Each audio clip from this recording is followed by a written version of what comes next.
Jun? Boss Jun, ano masasabi mo sa Champorado? Talagang maganda yung view eh, Boss Jun, oh.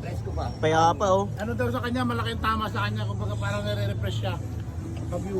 Okay ba yung pagdadala ko sa'yo kung saan, Boss Jun? Ha? Maayos?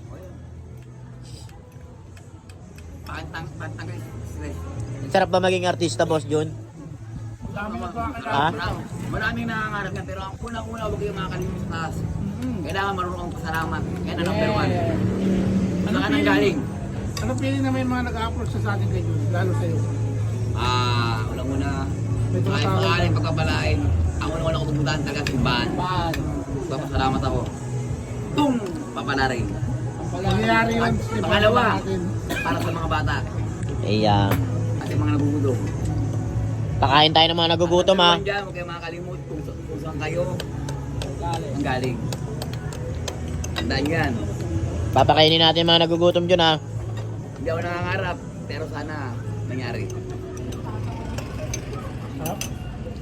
Ganda ng view, oh.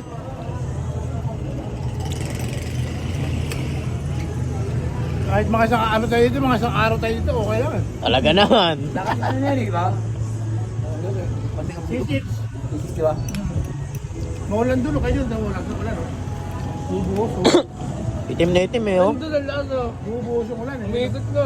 Bagbag. Na parang may tornado, ano, buhawi. Umiikot na kaya lang yung Oh, tornado. parang buhawi.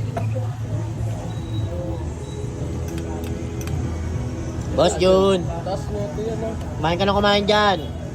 Boss Jun, nalilibang ka sa view, ha? Sige, naalala ko. Nalilibang ka sa view, eh. Nalibabo lang ako. Ay, mato ko na dun. Ang sarap mabuhay na, Boss Jun. Lalo't wala kang tinatapakang tao. Mismo. Nagpapakasaya lang. Okay. Si Boss Jun, kahit saan pumunta, dami nakakilala.